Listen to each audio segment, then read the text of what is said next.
Assalamualaikum warahmatullahi wabarakatuh. Waalaikumsalam warahmatullahi wabarakatuh.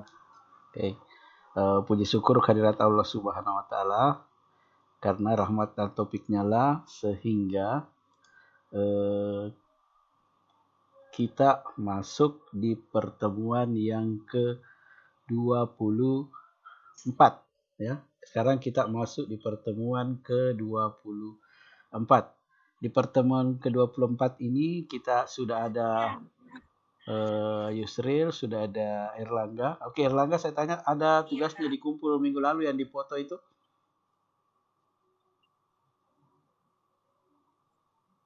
Ada Pak? Ada, ada ya. Oke. Nah, kalau begitu Ada Pak, kita ada. masuk materinya, materi yang sekarang. Ada. Oke. Nah, materi kita pada hari ini adalah menganalisis struktur dan kebahasaan teks anekdot. Erlangga mungkin dimatikan dulu mic-nya. Erlangga dimatikan dulu mic-nya.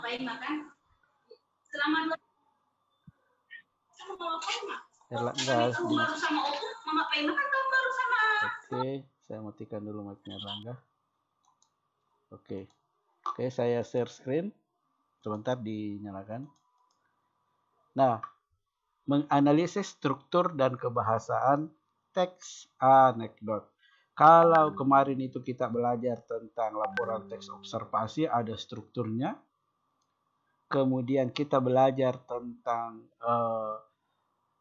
teks eksposisi, ada strukturnya juga. Kalau teks eksposisi strukturnya ada 3. Apa itu? Tesis, argumentasi, dan rekomendasi. Nah, untuk teks anekdot, dibandingkan dengan teks humor, teks anekdot itu tidak mempunyai struktur. Yang tidak mempunyai struktur itu teks humor. Nah, apa saja strukturnya? Ini kita bisa lihat, ada abstraksi, orientasi, ada krisis, ada reaksi, ada juga koda. Ya. Nah, oke, saya jelaskan dulu apa itu orientasi, apa itu krisis, apa itu koda ya. Oke, bisa dilihat di sini. Abstraksi merupakan pendahuluan yang menyatakan latar belakang atau gambaran umum tentang isi teks, ya, teks anekdot. Nah, misalnya kemarin itu ada Pak dosen dengan mahasiswanya, di mana dosennya tidak, kalau mengajar tidak mau meninggalkan tempatnya. Di awalnya itu dia ceritakan di kantin sekolah, di kantin sebuah universitas, maka itu adalah bagian dari abstraksinya. Nah, terus apa itu orientasi? Ya, apa itu orientasi? Bisa dilihat di sini. Orientasi merupakan bagian cerita yang mengarah pada terjadinya suatu krisis, konflik, atau peristiwa utama. Bagian inilah yang menjadi penyebab timbulnya krisis. Nah, boleh dibilang ini adalah biang kerok. Biang keroknya penyebab terjadinya kelucuan. Jadi orientasi itu gampang sekali. Apa penyebabnya orang tertawa? Itulah bagian daripada orientasi. Nah, setelah penyebabnya, muncullah krisisnya, muncullah masalahnya yang membuat kita tertawa. Itulah yang dimaksud dengan krisis. Merupakan bagian dari inti peristiwa suatu anekdot. Pada bagian krisis itulah terdapat kekonyolan yang menggelitik dan mengundang tawa. Nah, setelah kita tertawa, ada reaksi. Kenapa bisa dosennya tidak mau meninggalkan tempatnya? Oh, ya, itu tadi orientasinya, krisisnya dosen tidak mau meninggalkan tempatnya. Terus reaksinya, ya mungkin bisa saja reaksinya ya takut jabatannya atau takut kursinya diambil orang. Itu reaksinya. Kemudian koda. Koda adalah bagian penutup. Ya, bagian penutup dari suatu anekdot. Misalnya, Kita cari cerita yang kemarin itu. Ya ini, dosen.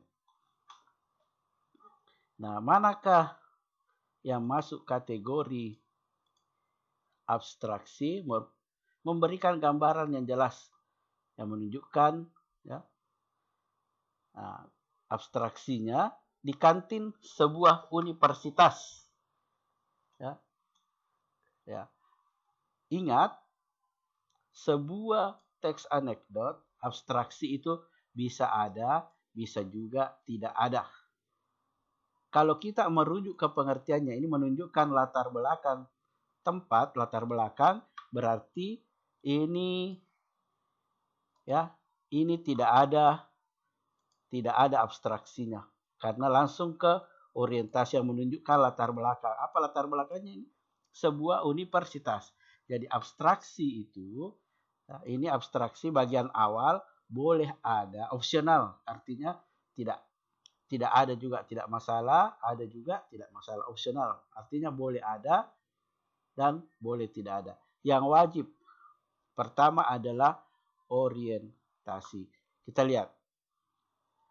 Ya, saya heran dosen ilmu politik kalau mengajar selalu duduk, tidak pernah mau berdiri. Oh, berarti inilah yang memancing terjadinya krisis. Apa itu yang memancing terjadinya krisis? Itulah yang disebut dengan orientasi. Nah, krisis adalah bagian terjadi ketika terjadi masalah. Begitu saja diperhatikan si Ton. Ya, itu reaksinya. Barangkali saja beliau capek atau kakinya tidak kuat berdiri. Jadi ini krisisnya. Nah, apa reaksinya? Bukan itu sebabnya, Din. Sebab dia juga seorang pejabat. Loh, apa hubungannya? Ya, ini masih reaksi. Ya, kalau dia berdiri takut kursinya diduduki orang lain. Sedangkan koda ini penutup. Jadi koda atau penutup sama posisinya dengan abstraksi. Bisa ada, bisa juga tidak ada. Oke, inilah keempat struktur teks anekdot. Abstraksi, orientasi, krisis, reaksi, dan koda. Yang wajib ada adalah orientasi, krisis, reaksi, sedangkan koda dan abstraksi boleh ada, boleh juga tidak ada. Tergantung dari ceritanya. Nah, strukturnya seperti ini. Struktur teks anekdot. Ya, ada abstraksi, orientasi, krisis, reaksi, dan koda. Nah, kita lihat ke buku. Ini di bukunya. Anekdot memiliki struktur teks yang sudah saya jelaskan tadi. Ya, kita ke contoh ceritanya. Masih ada orang kah? Ya, masih ada ya. Ini yang pakai tanda titik siapa ini? Tidak ada namanya. Bisa nyalakan? Oke, tidak apa-apa. Mungkin dia menyamar ya. Oke, kita lanjut ke materi. Erlangga bisa dengar suara saya, Erlangga? Bisa, Pak, bisa. Kalau Yusril bisa dengar suara saya? Bisa, Pak. Oke, tidak apa-apa. Ini saya rekam untuk temannya yang tidak hadir. Nanti linknya kita bagikan. Nah, sekarang perhatikan. Perhatikan. Nah, untuk pelapor kita kasih dulu Yusril ya, kamu pelapor, saya polisi. Nah, ini adalah seorang warga melapor kemalingan, itu abstraksi, pembukaan. Ya, ini boleh ada, boleh tidak ada, bisa langsung ini. Nah, seorang warga melapor kemalingan. Nah, ini adalah abstraksi. Apa itu abstraksi? Bagian awal dari teks yang berfungsi untuk memberikan gambaran yang jelas. Oke, silahkan Yusril. Pak, saya kemalingan. Kemalingan apa? Mobil, Pak. Tapi saya beruntung, Pak. Kemalingan kok beruntung? Iya, Pak. Saya beruntung karena CCTV merekam dengan jelas. Saya bisa melihat dengan jelas wajah malingnya. Sudah minta izin malingnya untuk merekam? Maksudnya ini apakah Belum. kamu sudah minta izin kepada maling pencurinya untuk direkam? Oke, silakan, Yusril. Belum, sambil menatap polisi dengan penuh keheranan. Itu ilegal, Anda saya tangkap. Hanya bisa pasrah tak berdaya. Oke, kita yang kecurian, kenapa kita juga yang ditangkap? Nah, ini adalah contoh teks anekdot yang memenuhi 4 struktur dari teks anekdot. Yang pertama tadi, seorang warga melapor kemalingan. Itu abstraksi. Ya, apa itu abstraksi? Gambaran yang akan menjelaskan apa yang akan terjadi dalam teks anekdot. Orientasinya, ya, Pak saya kemalingan. Kemalingan apa? Mobil Pak, tapi saya beruntung. Ini masih orientasi, ya. Gambarannya. Nah, sekarang krisisnya. Kemalingan kok beruntung. Ingat, setelah krisis ada reaksinya. Ya, ini reaksinya. Belum. Sambil menatap polisi dengan penuh keheranan. Itu ilegal. Anda saya tangkap. Nah, berdasarkan contoh di atas, ya kita disuruh diskusikan, tapi kita diskusi di sini saja. Nah, sekarang kita disuruh lagi. Oke. Ini tadi sudah. Nih. Dosen yang juga menjadi pejabat. Di kantin sebuah universitas, ini bisa saja adalah sebuah abstraksi. Tapi kalau kita jadikan abstraksi, maka orientasinya pindah ke ini. Udin, ini ya, dan Tono, 2 orang mahasiswa sedang berbincang-bincang. Jadi di kantin itu adalah sebuah abstraksi, kemudian percakapan berikutnya itu adalah orientasi. Nah, ini langsung ke reaksi. Ya, ini reaksi. Saya heran. Nah, begitu saja. Nah, kemudian krisis. Ya, Udin tahu sebabnya? Ya, barangkali saja beliau capek atau kakinya tidak kuat berdiri. Ini krisis. Sampai ini. Bukan itu sebabnya, Din. Dia juga seorang pejabat. Kemudian reaksi. Loh, apa hubungannya? Nah, ini masih reaksi. Nah, ini adalah koda atau penutup. Oke, kita cari yang lain ya. Yang lain. Cerita yang lain. Ini. Oke, saya lagi gantian dengan Erlangga. Ini contoh anekdot ya, lengkap dengan kelima strukturnya. Sudah menjadi kebiasaan, Pak Camat akan mengunjungi wilayah-wilayah dibawa kepemimpinannya secara bergiliran. Saya Pak Camat ya. Saya Pak Camat dengan staf. Sedangkan Erlangga bisa dengar suara saya? Bisa, Pak. Oke, Erlangga, kamu yang menjadi sekretaris. Suatu hari, Pak Camat berencana mengunjungi salah satu kawasan rukun warga berprestasi yang akan dibanggakannya. Silakan Erlangga. Pak, mobil sudah siap. Sebentar, kita tunggu dulu sampai di lokasi banyak wartawan ya. Baik, Pak. Oke, beberapa menit kemudian seorang staf bawahan lari tergopoh-gopoh mendekati Pak Camat. Pak, gawat Pak, pasar yang baru dibangun minggu lalu sudah banyak kios yang ambruk. Loh, kenapa ya? Kata salah seorang pedagang, kayu atapnya digerogoti rayap semua Pak. Wah, ayo pergi, jangan sampai kita keduluan wartawan. Oke, lanjut. Erlangga, Mobil sudah siap, Pak. Kita ke RW berprestasi atau ke pasar dulu? Pasar, nggak usah bilang-bilang. Mobil pun berlaju dengan kencang. Intinya, koda, ya, koda ini mobil pun berlari, itu koda mengakhiri cerita. Boleh ada, boleh tidak ada. Oke, kita membahas lagi yang di buku guru.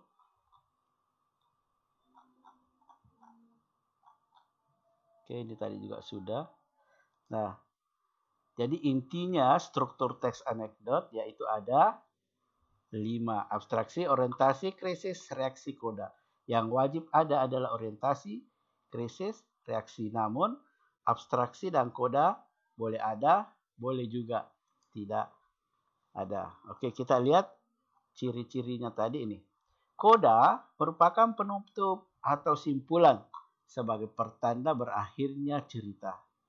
Di dalamnya dapat berupa persetujuan, komentar, ataupun penjelasan atau maksud dari cerita yang dipaparkan sebelumnya. Bagian ini biasanya ditandai oleh kata-kata seperti itulah akhirnya, demikianlah. Keberadaan koda bersifat opsional. Artinya bisa ada ataupun tidak ada. Oke, kita sambung ke materi berikutnya yaitu mengenal berbagai pola penyajian teks anekdot. Untuk pola teks anekdot itu cuma ada 2. Ada yang disampaikan dalam bentuk percakapan atau kotak dialog, percakapan atau dialog seperti ini. Ini ya. Salah satu ciri dialog adalah menggunakan kalimat langsung. Maksudnya adalah kalimat yang langsung dikutip dari tokohnya, dari pembicaraan seseorang yang sama persis seperti apa yang dikatakannya. Nah, misalnya, kalau ini aksi maling tertangkap CCTV, berarti pola penyajiannya dalam bentuk dialog. Kalau ceritanya, saya kasih lihat dulu. Nah, ini adalah contoh anekdot dengan pola penyajian menggunakan wacana narasi. Tapi di dalamnya ini ada juga kalimat langsung seperti ini. Sopir berteriak. Ini juga kalimat langsung. Waduh, gimana gue bisa pasang ban kalau bautnya hilang? Orang gila atau pasien. Ini juga kalimat langsung. Please deh, kita ini cuma gila, bukan bego kayak lo. Nah, bagaimana syaratnya menuliskan kalimat langsung? Baik dalam dialog atau teks narasi. Oke, ini syaratnya. Bisa dilihat. Nih. Kalau penyajian teks anekdotnya dalam bentuk percakapan seperti ini, ya setelah nama itu ada titik 2. Ini. Antara pembicara dan apa yang dikatakan dipisahkan dengan tanda titik 2. Kalau dalam percakapan seperti ini. Tapi kalau dalam percakapannya dialognya di dalam teks narasi, anekdot narasi seperti ini, ya, tidak dituliskan tokohnya. Apakah benar? Teriak jaksa, berarti ini tokohnya. Namun tetap diapit tanda petik 2, kemudian huruf besar, diakhiri tanda petik 2 ini. Nah, karena ini merupakan syaratnya percakapan yang kita kutip dari kalimat langsung, huruf awal setelah tanda titik petik ditulis dengan huruf kapital. Maksudnya seperti ini. Setelah titik 2 ini tanda petik baru huruf kapital. Nah, ini diawali dan diakhiri dengan tanda petik. Ini tanda petiknya, akhiri tanda petik. Huruf awal setelah tanda petik huruf besar. Antara pembicara dan apa yang dikatakannya dipisahkan dengan titik 2. Nah, ini contoh. Kita berbalasan. Yusril lagi. Yusril, bisa dengar suara saya? Bisa, Pak. Oke. Salah satu paragraf ya. Judulnya, Kisah Pengadilan Tindak Pidana Korupsi. Pada puncak pengadilan korupsi politik, jaksa penuntut umum menyerang saksi. Ya. Nah, ini kalimat langsung. Apakah benar? Nah, sama dengan tadi, kasih tanda petik, huruf besar, akhiri tanda petik. Teriak jaksa bahwa, ini masih percakapan dari jaksa, bahwa Anda menerima $5.000 untuk berkompromi dalam kasus ini. Saksi menetap keluar jendela seolah-olah tidak mendengar pertanyaan. Bukankah benar bahwa Anda menerima $5.000 untuk berkompromi dalam kasus ini? Ulang pengacara.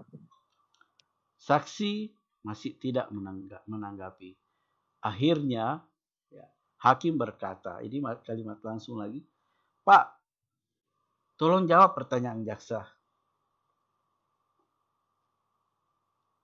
Yusril? Oh maaf, saksi terkejut sambil berkata kepada hakim, saya pikir dia tadi berbicara dengan Anda. Oke, jadi ini mungkin abstraksinya.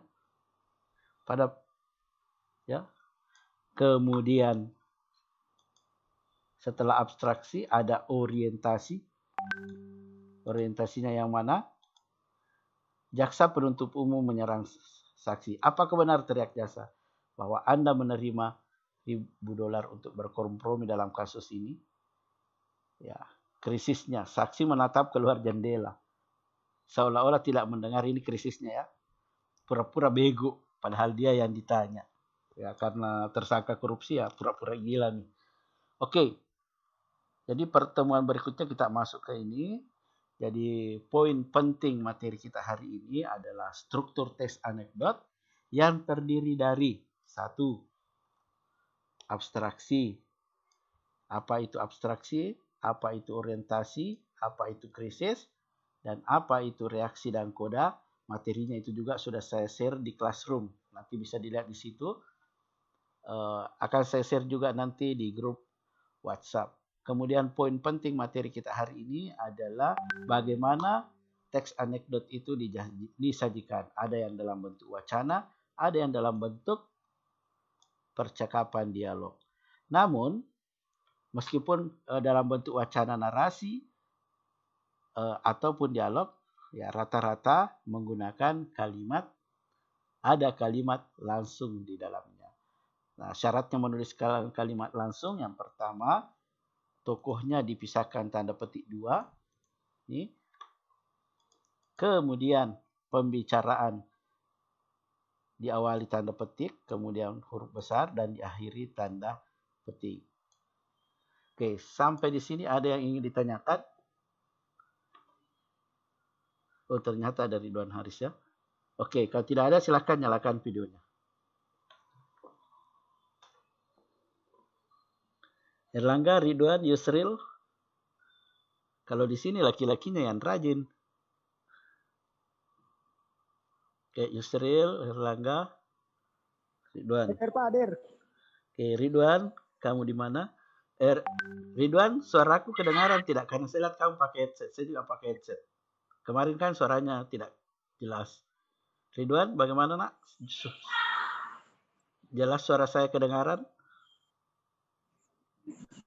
Mic-nya mati. Coba Bede. Nyalakan dulu mic Ridwan.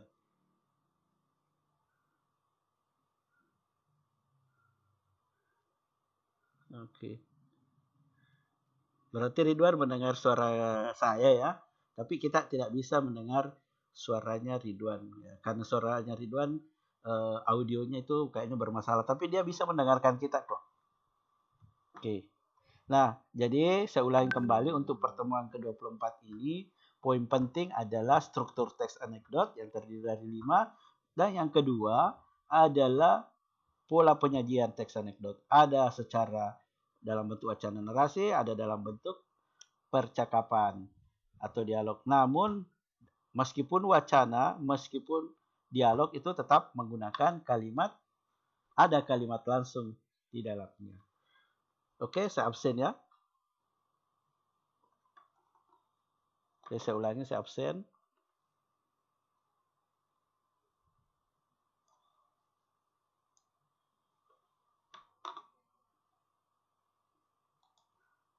Oke, ada yang mau ditanyakan? Jadi pertemuan berikutnya itu tinggal 1 kali pertemuan, baru kita ulangan harian yang ketiga. Ulangan seorang Pak? Ya ulangan lagi, karena materi tak sudah habis. Apa bahannya Pak? Tenang, seperti biasa saya akan kasih panduan. Nanti ada juga video saya kira dikirim di grup, tolong dilihat dengan baik. Oke, tidak ada yang bertanya? Yusril, Erlangga, Ridwan? Ya, Pak. Oke. Kalau Ridwan Haris tidak dengar, dia dengarkan suara kita, tapi dia tidak bisa bicara dengan kita. Oke, kalau Yusril tinggal di Pangkajene, kalau tidak salah ya, Jalan Ganggawa. Betul ya Yusril? Kalau Erlangga di mana posisi? Kalimantan? Kalimantan Utara, Pak. Ya, Kalimantan Utara, Pak. Tapi kalau di Pangkajene tinggal di Belakang Kodim, Pak. Belakang Kodim. Ternyata kita tetangga. Oke, dengan ucapan alhamdulillahirabbil alamin. Ridwan, ada suaranya? Sudah bisa kedengaran suaraku? Betul. Sudah bisa kedengaran, Pak. Betul sekali, sudah bisa kedengaran, Yusril. Kenapa? Nyalakan mic, Pak. Enggak, biasa memang trouble begitu ya kalau menggunakan headset. Biasa ada di headset itu ada yang didorong. Nah, sekarang sudah kedengaran ya. Oke, kalau Yusril, Ridwan tinggal di mana? Jalan Semangka, Pak. Mesin Semangka sekarang. Oke, saya tidak permasalahkan tentang mesinnya dengan ucapan alhamdulillahirabbil alamin. Pertemuan keberapa ini? 24. Ya, pertemuan ke-24. Nah, saya nyatakan sudah selesai. Saya harap meskipun kita selalu kompak berempat, ya kedepannya untuk tetap bisa hadir di Zoom. Oke, dengan ucapan alhamdulillahirabbil alamin. Assalamualaikum warahmatullahi wabarakatuh. Kita lanjut ke grup WhatsApp ya.